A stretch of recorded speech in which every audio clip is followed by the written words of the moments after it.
ਹੁਣ ਜਿਹੜਾ ਅਸੀਂ ਅਗਲਾ ਟੌਪਿਕ ਜਿਹੜਾ ਸਟਾਰਟ ਕੀਤਾ ਉਹ ਹੈਗਾ ਸਾਡੇ ਕੋਲ ਇੰਸ਼ੋਰੈਂਸ ਕਲੇਮ। ਇੰਸ਼ੋਰੈਂਸ ਕਲੇਮ ਦੇ ਵਿੱਚ ਜਿਹੜਾ ਸਾਡੇ ਕੋਲ ਫਸਟ ਪਾਰਟ ਹੈਗਾ loss of stock policy. First part ਜਿਹੜਾ ਅਸੀਂ ਯਾਨੀ ਕਿ ਕੀ ਸਮਝਿਆ ਸੀ loss of profit policy, consequential loss of profit policy ਦਾ ਨਾਮ ਸੀ।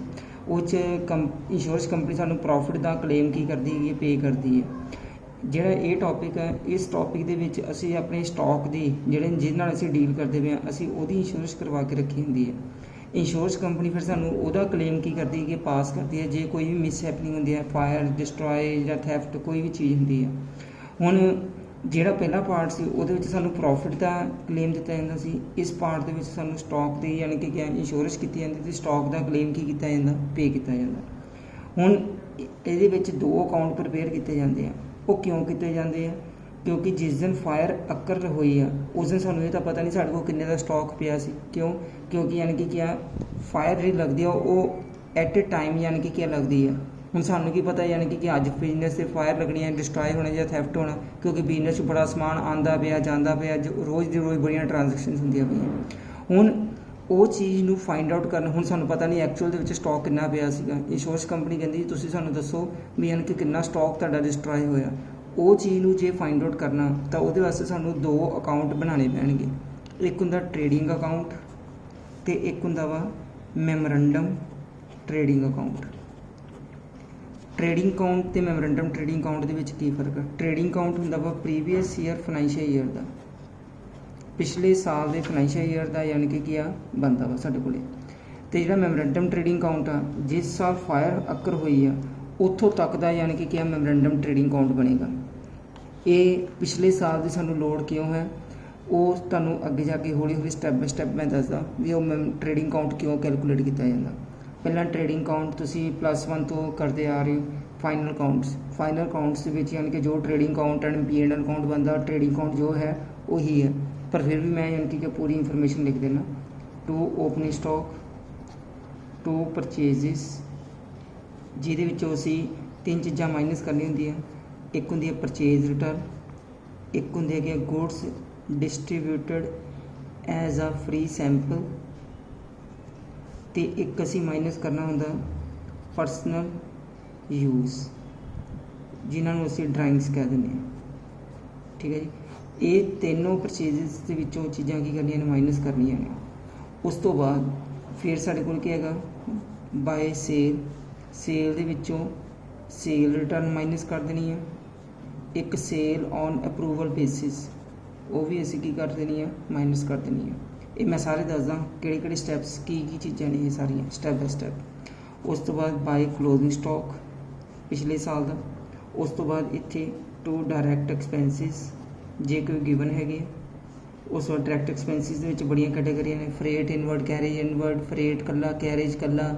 ਉਸ ਤੋਂ ਬਾਅਦ ਜਿਹੜੀ ਸਾਡੇ ਕੋਲ ਹੋਰ ਕੋਈ ਡਾਇਰੈਕਟ ਖਰਚਾ ਹੈਗਾ ਓਕਟਰਾਏ ਹੋ ਗਿਆ। ਠੀਕ ਹੈ, ਉਸ ਤੋਂ ਬਾਅਦ ਫਿਰ ਕੀ ਹੈ, ਇੱਥੇ ਸਾਡੇ ਕੋਲ ਕੀ ਕੈਲਕੂਲੇਟ ਹੋ ਜਾਏਗਾ, ਗ੍ਰੋਸ ਪ੍ਰੋਫਿਟ। ਠੀਕ ਹੈ ਜੀ, ਇਹ ਹੁਣ ਸਾਡੇ ਕੋਲ ਇਨਫੋਰਮੇਸ਼ਨ, ਇਹ ਗ੍ਰੋਸ ਪ੍ਰੋਫਿਟ ਜਿਹੜਾ ਹੈਗਾ ਫਿਰ ਅਗਲੇ ਸਾਲ 'ਚ ਕੀ ਹੋਏਗਾ, ਮੈਮੋਰੰਡਮ ਦੇ ਵਿੱਚ ਟੂ ਓਪਨਿੰਗ ਸਟਾਕ, ਜਿਹੜਾ ਪਿਛਲੇ ਸਾਲ ਦਾ ਕਲੋਜ਼ ਸਟਾਕ ਹੈ ਅਗਲੇ ਸਾਲ ਦਾ ਕੀ ਬਣ ਜਾਏਗਾ, opening stock. To purchases by sale, to direct expenses, to gross profit. ਉਸ ਤੋਂ ਬਾਅਦ ਬਾਏ ਕਲੋਜ਼ਿੰਗ ਸਟਾਕ। ਮੈਂ ਸਟੈਪ ਬਾਈ ਸਟੈਪ ਦੱਸਦਾ ਇਹ ਕੀ ਚੀਜ਼ਾਂ ਨੇ। ਪਿਛਲੇ ਸਾਲ ਦਾ ਓਪਨਿੰਗ ਸਟਾਕ ਦਿੱਤਾ ਹੋਏਗਾ, ਪਿਛਲੇ ਸਾਲ ਦੀ ਪਰਚੇਜ਼ ਦਿੱਤੀ ਹੋਏਗੀ, ਉਹਦੇ ਵਿੱਚੋਂ ਤਿੰਨ ਚੀਜ਼ਾਂ ਮਾਈਨਸ ਕਰਨ ਦੀ ਲੋੜ ਪੈ ਸਕਦੀ ਹੈ ਜੇ ਦਿੱਤੀਆਂ ਹੋਣਗੀਆਂ। ਇੱਕ ਤਾਂ ਪਰਚੇਜ਼ ਰਿਟਰਨ, ਜਿਹੜੀ ਸਿੰਪਲ ਅਸੀਂ ਇੰਨੇ ਦਾ ਸਮਾਨ ਖਰੀਦਿਆ, ਇੰਨੇ ਦਾ ਸਮਾਨ ਅਸੀਂ ਵਾਪਸ ਕਰਤਾ, ਉਹ ਮਾਈਨਸ ਹੋ ਗਿਆ। Goods distributed as a free sample, ਇਹ ਕੀ ਆ, ਹੁਣ ਜਿਹੜੀ ਅਸੀਂ ਜਿਹੜੇ ਸਾਡੇ ਕੋਲ ਗੁਡਸ ਡਿਸਟਰੀਬਿਊਟਡ ਫ੍ਰੀ ਸੈਂਪਲ ਹੈ, ਇੱਕ ਤਰੀਕੇ ਦੀ ਐਡਵਰਟਾਈਜ਼ਮੈਂਟ ਹੁੰਦੀ ਹੈ। ਅਸੀਂ ਪਰਚੇਜ਼ ਦੇ ਵਿੱਚੋਂ ਉਹ ਚੀਜ਼ ਕੀ ਕਰਨੀ ਹੈਗੀ ਆ, ਮਾਈਨਸ ਕਰਨੀ ਹੈ, ਕਿਉਂਕਿ ਸਾਨੂੰ ਉਹਦੀ ਕੋਈ ਯਾਨੀ ਕਿ ਰਿਟਰਨ ਨਹੀਂ ਆਣੀ। ਅਸੀਂ ਯਾਨੀ ਕਿ ਬਿਜ਼ਨਸ ਵਾਸਤੇ ਕੀ ਕੀਤੀ ਹੈਗੀ ਹੈ, ਐਡਵਰਟਾਈਜ਼ਮੈਂਟ ਕੀਤੀ ਹੈ। ਪਰਚੇਜ਼ 'ਚੋਂ ਮਾਈਨਸ ਹੋ ਜਾਏਗਾ, P&L ਅਕਾਊਂਟ ਦੇ ਵਿੱਚ ਉਹ ਐਕਸਪੈਂਸ ਕੀ ਹੋ ਜਾਏਗਾ, ਸ਼ੋ ਹੋ ਜਾਏਗਾ, ਪਰ ਅਸੀਂ P&L ਅਕਾਊਂਟ ਤਾਂ ਬਣਾਉਂਦੇ ਨਹੀਂ ਪਏ ਹੈਗੇ। ਪਰਸਨਲ ਯੂਜ਼ ਡਰਾਇੰਗਸ, ਹੁਣ ਕਿਸੇ ਦੀ ਸ਼ਾਪ ਹੈ, ਉਹਨੇ ਸ਼ਾਪ ਦੇ ਵਿੱਚ ਕਿਸੇ ਵੀ ਚੀਜ਼ ਦੀ ਸ਼ਾਪ ਹੈ, ਹੁਣ ਜਿਵੇਂ ਕਿਸੇ ਦੀ ਸਟੇਸ਼ਨਰੀ ਸ਼ਾਪ ਹੈਗੀ ਹੈ, ਉਹਨੇ 100 ਰੁਪੀਜ਼ ਦੇ ਪੈਨ ਪਰਚੇਜ਼ ਕਰਕੇ ਲਿਆਂਦੇ, ਪਰਚੇਜ਼ 100 ਰੁਪੀਜ਼ ਪਾਤੀ, ਉਹਦੇ ਵਿੱਚ ਉਹਨੇ ਇੱਕ ਪੈਨ ਆਪਣੇ ਵਾਸਤੇ ਯੂਜ਼ ਕਰਨ ਵਾਸਤੇ ਕੱਢ ਲਿਆ 10 ਰੁਪੀਜ਼ ਦਾ, ਹੁਣ ਬਿਜ਼ਨਸ ਵਾਸਤੇ ਪਰਚੇਜ਼ ਕਿੰਨੀ ਰਹਿ ਗਈ ਹੈ 90। ਜਿਹੜੀ ਉਹ 100 ਦੇ ਵਿੱਚੋਂ 10 ਮਾਈਨਸ ਹੋਣੇ ਆ ਉਹ ਕਿਸ ਨਾਲ ਮਾਈਨਸ ਹੋਣੇ ਆ ਡਰਾਇੰਗਸ। ਇਹ ਡਰਾਇੰਗਸ ਕਿਹੜੀ ਹੈਗੀ ਹੈ ਡਰਾਇੰਗਸ ਇਨ ਕਾइंड ਵਾਲੀ। ਡਰਾਇੰਗਸ ਦੋ ਤਰੀਕੇ ਦੀ ਹੁੰਦੀ ਹੈ ਡਰਾਇੰਗਸ ਇਨ ਕੈਸ਼ ਤੇ ਡਰਾਇੰਗਸ ਇਨ ਕਾइंड। ਠੀਕ ਹੈ ਜੀ ਇਹ ਵੀ ਮਾਈਨਸ ਹੋ ਜਾਣਾ ਇੱਥੋਂ। ਉਸ ਤੋਂ ਬਾਅਦ ਡਾਇਰੈਕਟ ਐਕਸਪੈਂਸਿਸ ਸਾਨੂੰ ਦਿੱਤੇ ਹੋਣਗੇ ਫਰੇਟ ਕੈਰੇਜ ਆਕਟਰਾਏ ਜਿਹੜੇ ਕੋਈ ਇਨਵਰਡ ਹੈਗੇ ਆ ਜੇ ਨਹੀਂ ਦਿੱਤਾ ਹੋਇਆ ਤਾਂ ਵੀ ਡਾਇਰੈਕਟ ਹੀ ਨੇ ਆਊਟਵਰਡ ਨੇ ਉਹ ਨਹੀਂ ਆਉਣਗੇ ਇੱਥੇ। ਠੀਕ ਹੈ ਜੀ ਉਸ ਤੋਂ ਬਾਅਦ ਉਸ ਤੋਂ ਬਾਅਦ ਇਹ ਵੀ ਚੀਜ਼ ਗਿਵਨ ਹੈ ਇਹ ਵੀ ਚੀਜ਼ ਗਿਵਨ ਹੈ ਡਾਇਰੈਕਟ ਐਕਸਪੈਂਸਿਸ ਗਿਵਨ ਹੈ। ਸੇਲ ਗਿਵਨ ਹੋਏਗੀ ਸੇਲ ਦੇ ਵਿੱਚੋਂ ਦੋ ਚੀਜ਼ਾਂ ਮਾਈਨਸ ਕਰਨੀਆਂ ਨੇ ਸੇਲ ਰਿਟਰਨ ਜਿਹੜੀ ਅਸੀਂ ਕਰਦੇ ਹੁੰਦੇ ਹਾਂ ਇੱਕ ਹੁੰਦੀ ਸੇਲ ਔਨ ਅਪਰੂਵਲ ਬੇਸਿਸ। ਇਹ ਕੀ ਚੀਜ਼ ਹੈ ਇਹ ਤੁਸੀਂ ਯਾਨੀ ਕਿ ਫਾਈਨਲ ਅਕਾਊਂਟਸ ਚੈਪਟਰ ਦੇ ਵਿੱਚ ਕੀਤਾ ਵਾ ਬੀਕੌਮ ਫਸਟ ਸਮੈਸਟਰ ਦੇ ਵਿੱਚ ਸੀ ਜਿਹੜਾ ਫਾਈਨਲ ਅਕਾਊਂਟਸ ਚੈਪਟਰ ਉਹਦੇ ਵਿੱਚ ਫਾਈਨਲ ਅਕਾਊਂਟਸ ਵਿੱਚ ਦਿੱਤਾ ਹੁੰਦਾ ਸੀਗਾ। ਮੀਨਸ ਇੱਕ ਪਰਸਨ ਨੇ ਸੇਲ ਬਿਜ਼ਨਸਮੈਨ ਨੇ ਸੇਲ ਕੀਤੀ ਆ 5000 ਰੁਪਏ ਦੀਆਂ ਗੁੱਡਸ 6000 ਰੁਪਏ ਦੀਆਂ ਵੇਚਤੀਆਂ ਭੇਜੀਆਂ ਨੇ। ਜੇ ਕਸਟਮਰ ਨੂੰ ਪਸੰਦ ਆ ਜਾਂਦੀਆਂ ਨੇ ਤਾਂ ਉਹ ਰੱਖ ਲੂਗਾ ਜੇ ਨਹੀਂ ਪਸੰਦ ਆਉਂਦੀਆਂ ਤਾਂ ਇਟ ਮੀਨਸ ਉਹ ਵਾਪਸ ਕਰ ਦੇਗਾ। ਹੁਣ ਅਸੀਂ ਉਸ ਪੁਆਇੰਟ ਦੇ ਵਿੱਚ ਉਸ ਨੂੰ ਅਸੀਂ ਸੇਲ ਨਹੀਂ ਸੀ ਮੰਨਦੇ ਹੁੰਦੇ। ਇਹਦੇ ਵਿੱਚ ਵੀ ਇਹੀ ਆ ਜਿਹੜੀ ਸੇਲ ਉਹਨੂੰ ਅਪਰੂਵਲ ਬੇਸਿਸ ਆ 31 ਮਾਰਚ ਜਿਸ ਦਿਨ ਬੁੱਕਸ ਕਲੋਜ਼ ਹੁੰਦੀ ਪਈ ਸਾਨੂੰ ਉਹਦੀ ਕੋਈ ਅਪਰੂਵਲ ਨਾ ਤਾਂ ਯੈਸ ਆਈ ਹੈ ਨਾ ਉਹ ਆਈ ਹੈ। ਇਸ ਕਰਕੇ ਅਸੀਂ ਉਹਨੂੰ ਆਪਣੀ ਸੇਲ ਨਹੀਂ ਟਰੀਟ ਕਰਨਾ ਹੈਗਾ। ਸੇਲ ਦੇ ਵਿੱਚੋਂ ਕੀ ਕਰ ਦੇਣਾ ਅਸੀਂ ਮਾਈਨਸ ਕਰ ਦੇਣਾ। ਠੀਕ ਹੈ ਜੀ ਉਸ ਤੋਂ ਬਾਅਦ ਅਗਲਾ ਪੁਆਇੰਟ ਕੀ ਹੈ ਕਿ ਕਲੋਜ਼ਿੰਗ ਸਟਾਕ ਸਾਨੂੰ ਦਿੱਤਾ ਹੋਏਗਾ ਪਿਛਲੇ ਸਾਲ ਦਾ। ਇਹ ਸਾਰੀਆਂ ਚੀਜ਼ਾਂ ਗਿਵਨ ਹੋਣਗੀਆਂ ਸਾਡੇ ਕੋਲ ਬੈਲੈਂਸ ਫਿਗਰ ਕੀ ਆ ਜਾਏਗੀ ਗ੍ਰੋਸ ਪ੍ਰੋਫਿਟ। ਹੁਣ ਇੱਥੋਂ ਗ੍ਰੋਸ ਪ੍ਰੋਫਿਟ ਤੋਂ ਅਸੀਂ ਕੀ ਕਰਨਾ ਜੀਪੀ ਰੇਸ਼ੋ ਕੀ ਕਰ ਲੈਣੀ ਹੈ ਫਾਈਂਡ ਆਊਟ ਕਰ ਲੈਣੀ ਹੈ ਜੀਪੀ ਅਪੋਨ ਸੇਲ ਇਨਟੂ 100। ਇੱਥੇ ਸੇਲ ਕਿਹੜੀ ਲੈਣੀ ਹੈ ਨੈਟ ਸੇਲ ਜਿਹੜੀ ਮਾਈਨਸ ਕਰਕੇ ਆਉਂਦੀ ਸਾਰੀਆਂ ਚੀਜ਼ਾਂ। ਠੀਕ ਹੈ ਜੀ ਸਾਡੇ ਕੋਲ ਜੀਪੀ ਰੇਸ਼ੋ ਕੈਲਕੂਲੇਟ ਹੋ ਕੇ ਆ ਜਾਏਗੀ। ਜਿਹੜੀ ਜੀਪੀ ਰੇਸ਼ੋ ਕੈਲਕੂਲੇਟ ਹੋ ਕੇ ਆਈ ਆ ਉਸ ਤੋਂ ਬਾਅਦ ਫਿਰ ਅਸੀਂ ਮੈਮੋਰੈਂਡਮ ਟ੍ਰੇਡਿੰਗ ਅਕਾਊਂਟ ਬਣਾਉਣਾ। ਇਹ ਕਿਸ ਸਾਲ ਦਾ ਬੰਦਾ ਜਿਸ ਸਾਲ ਫਾਇਰ ਲੱਗਦੀ ਆ। ਹੁਣ ਫਾਇਰ ਲੱਗੀ ਹੈਗੀ ਹੈ 5 ਮਈ ਨੂੰ ਲੱਗੀ ਹੈ ਜਾਂ 5 ਅਗਸਤ ਨੂੰ ਲੱਗੀ ਹੈ। ਠੀਕ ਹੈ ਜੀ 5 ਅਗਸਤ ਨੂੰ ਲੱਗੀ ਹੈ ਜਿਸ ਇਹ 1 ਅਪ੍ਰੈਲ ਤੋਂ ਲੈ ਕੇ 5 ਅਗਸਤ ਤੱਕ ਜੋ ਯਾਨੀ ਕਿ ਕਿਆ ਕਿਉਂਕਿ 5 ਅਗਸਤ ਨੂੰ ਬਿਜ਼ਨਸ ਯਾਨੀ ਕਿ ਕਿਆ ਡਿਸਟਰੋਏ ਜਿੰਨਾ ਸਮਾਨ ਪੈਸੇ ਡਿਸਟਰੋਏ ਹੋ ਗਿਆ। ਹੁਣ ਇੱਥੋਂ ਤੱਕ ਇਸ ਤੋਂ ਅੱਗੇ ਬਿਜ਼ਨਸ ਡਿਸਕੰਟੀਨਿਊ ਹੋ ਗਿਆ ਥੋੜ੍ਹੇ ਟਾਈਮ ਪੀਰੀਅਡ ਵਾਸਤੇ। ਜਦੋਂ ਯਾਨੀ ਕਿ 5 ਅਗਸਤ ਤੱਕ ਦਾ ਯਾਨੀ ਕਿ ਅਕਾਊਂਟ ਬਣਨਾ ਉਹ ਕੀ ਆ ਮੈਮੋਰੈਂਡਮ ਟ੍ਰੇਡਿੰਗ ਅਕਾਊਂਟ। ਫਿਰ ਕੀ ਹੈ ਇਹ ਕਿਉਂ ਬਣਾਉਣ ਲੱਗੇ ਆ ਕਿਉਂਕਿ ਸਾਨੂੰ ਪਤਾ ਨਹੀਂ 5 ਅਗਸਤ ਨੂੰ ਉਹਦੇ ਕੋਲੇ ਬਿਜ਼ਨਸ ਪਲੇਸ ਦੇ ਉੱਤੇ ਕਿੰਨਾ ਸਟਾਕ ਪਿਆ ਸੀ। ਅੱਗੇ ਪਿਛਲੇ ਸਾਲ ਦਾ ਕਲੋਜ਼ਿੰਗ ਸਟਾਕ ਅਗਲੇ ਸਾਲ ਦਾ ਕੀ ਬਣ ਜਾਏਗਾ ਓਪਨਿੰਗ ਸਟਾਕ। ਪਰਚੇਜ਼ਸ 1 ਅਪ੍ਰੈਲ ਤੋਂ ਲੈ ਕੇ 5 ਅਗਸਤ ਤੱਕ ਦੀ ਦਿੱਤੀ ਹੋਏਗੀ। ਦੋ ਪਰਚੇਜ਼ ਦਿੱਤੀਆਂ ਹੋਣਗੀਆਂ ਇੱਕ ਤਾਂ ਫਾਈਨੈਂਸ਼ੀਅਲ ਈਅਰ ਦੀ ਪਰਚੇਜ਼ ਤੇ ਇੱਕ ਦਿੱਤੀ ਹੋਏਗੀ ਜਿਸ ਸਾਲ ਫਾਇਰ ਲੱਗੀ ਹੈ ਉੱਥੋਂ ਤੱਕ ਦੀ ਪਰਚੇਜ਼। ਸੇਲ ਦੋ ਦਿੱਤੀਆਂ ਹੋਣਗੀਆਂ ਇੱਕ ਪਿਛਲੇ ਸਾਲ ਦੀ ਸੇਲ ਦਿੱਤੀ ਹੋਏਗੀ ਤੇ ਇੱਕ ਜਿਸ ਸਾਲ ਫਾਇਰ ਲੱਗੀ ਹੈ ਉੱਥੋਂ ਤੱਕ ਦੀ ਸੇਲ ਦਿੱਤੀ ਹੋਏਗੀ। ਠੀਕ ਜੀ ਉਸ ਤੋਂ ਬਾਅਦ ਡਾਇਰੈਕਟ ਐਕਸਪੈਂਸਿਸ ਇਹ ਵੀ ਸਾਨੂੰ ਗਿਵਨ ਹੋਣਗੇ। ਕਈ ਕੁਐਸਚਨਸ ਦੇ ਵਿੱਚ ਇੱਦਾਂ ਦਿੱਤਾ ਹੁੰਦਾ ਡਾਇਰੈਕਟ ਐਕਸਪੈਂਸਿਸ ਆਰ ਪ੍ਰਪੋਰਸ਼ਨੇਟਲੀ। ਇਹਦਾ ਮੀਨਿੰਗ ਕੀ ਹੁੰਦਾ ਹੁਣ ਤੇ ਡਾਇਰੈਕਟ ਐਕਸਪੈਂਸਿਸ ਹੈਗੇ 12000 ਇਹ ਪੂਰੇ 12 ਮਹੀਨਿਆਂ ਦੇ ਸੀ। ਹੁਣ ਅਸੀਂ ਇੱਥੇ ਯਾਨੀ ਕਿ ਕਿੰਨੇ ਮਹੀਨੇ ਅਗਸਤ ਅਪ੍ਰੈਲ ਮਈ ਜੂਨ ਜੁਲਾਈ 4 ਮਹੀਨੇ ਨੇ। ਠੀਕ ਹੈ ਅਸੀਂ 4 ਮਹੀਨਿਆਂ ਦੇ 4 ਮੰਥ ਸੇ 5 ਡੇ ਦਾ ਅਸੀਂ ਕੀ ਆ ਪ੍ਰਪੋਰਸ਼ਨੇਟਲੀ ਕੈਲਕੂਲੇਟ ਕਰ ਲਾਂਗੇ। ਠੀਕ ਹੈ ਜੀ ਉਹ ਜਿਹੜੇ ਪ੍ਰਪੋਰਸ਼ਨਲੀ ਐਕਸਪੈਂਸਿਸ ਅਸੀਂ ਪਾਣੇ ਆ ਅਸੀਂ ਇੱਥੇ ਯਾਨੀ ਕਿ ਯੂਜ਼ ਕਰਨਾ ਕਿਵੇਂ 12000 × 4 ਡਿਵਾਈਡਡ ਬਾਈ 12 ਮੈਂ ਡੇਜ਼ ਵਾਲੇ ਛੱਡ ਰਿਹਾ 12000 ਮਲਟੀਪਲਾਈ ਬਾਈ 4/12 ਜਿੰਨੇ ਹੋਣਗੇ ਉਹ ਯਾਨੀ ਕਿ ਇੱਥੇ ਕੈਲਕੂਲੇਟ ਕਰਕੇ ਆ ਜਾਣਗੇ। ਉਸ ਤੋਂ ਬਾਅਦ ਹੁਣ ਸੇਲ ਸਾਨੂੰ ਦਿੱਤੀ ਹੋਈ ਹੈ ਜੀਪੀ ਰੇਸ਼ੋ ਅਸੀਂ ਕੈਲਕੂਲੇਟ ਕਰ ਲਈ ਹੈ। ਜਿਹੜੀ ਇਹ ਜੀਪੀ ਰੇਸ਼ੋ ਕੈਲਕੂਲੇਟ ਕੀਤੀ ਹੈ ਹੁਣ ਆਹ ਸੇਲ ਦੇ ਉੱਤੇ ਜੀਪੀ ਰੇਸ਼ੋ ਅਸੀਂ ਕੀ ਆ ਲਗਾ ਦੇਣੀ ਸਾਡੇ ਕੋਲ ਜੀਪੀ ਵੀ ਕੈਲਕੂਲੇਟ ਹੋ ਕੇ ਆ ਜਾਏਗਾ।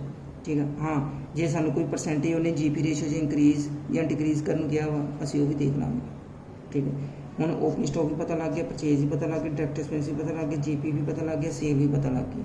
ਸਾਡੇ ਕੋਲ ਬੈਲੈਂਸ ਫਿਗਰ ਕੀ ਆ ਜਾਏਗੀ closing stock as on date of fire ਜਿਸ ਦਿਨ ਯਾਨੀ ਕਿ ਫਾਇਰ ਲੱਗੀ ਉਹਦੇ ਕੋਲ ਇੰਨਾ ਸਟਾਕ ਪਿਆ ਸੀ। ਠੀਕ ਹੈ ਸਪੋਜ਼ ਇਹ 1 ਲੱਖ ਰੁਪਏ ਕੈਲਕੂਲੇਟ ਹੋ ਕੇ ਆ ਗਿਆ।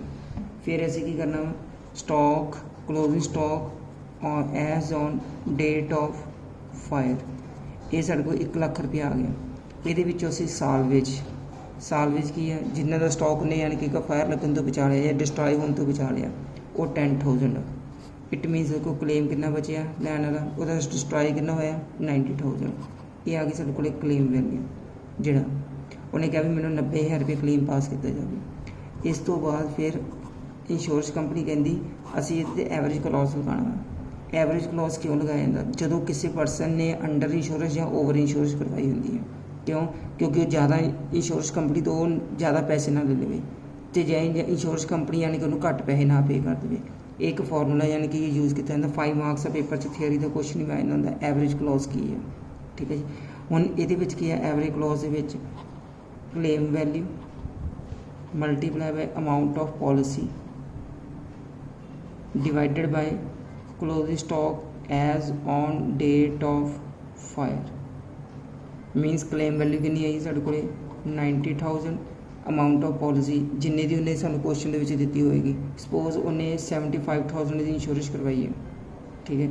Divided by closing stock as on date of fire वो किन्ने दा वा 1 लाख रुपये का। रिपीट करदा claim value average clause claim value multiply by amount of policy divided by closing stock on date of fire. मैं सारी चीज़ां दसा किहड़ियां ने। क्लेम वैल्यू जिन्ने दा स्टॉक डिस्ट्रॉय होया multiply by amount of policy जिहड़ी सानू उन्हें दित्ती हुई है गिवन क्वेश्चन के जिन्नी दी उन्हें इंश्योरेंस करवाई है divided by closing stock on date of fire जिस दिन यानी कि क्या बिजनेस प्लेस के उत्ते फायर लगी उस दिन उन्हें को किन्ने का स्टॉक पिया सी। ठीक है जी। 1 लाख रुपये का जिस 10,000 रुपये का उन्हें बचा लिया 90,000 का यानी कि क्या डिस्ट्रॉय हो गया। इत्थों जिहड़ी चीज़ कैलकुलेट होके आएगी वह यानी कि क्या आंसर आ जाएगा। ये आ गया 3/4 इनू भी यानी कि कैलकुलेशन कर लो कितना आंदा 4 ਨੂੰ 90,000 मल्टीप्लाई 270 270 डिवाइडेड बाय 4 135 ਤੇ 675 इन्हों की हो जाएगा।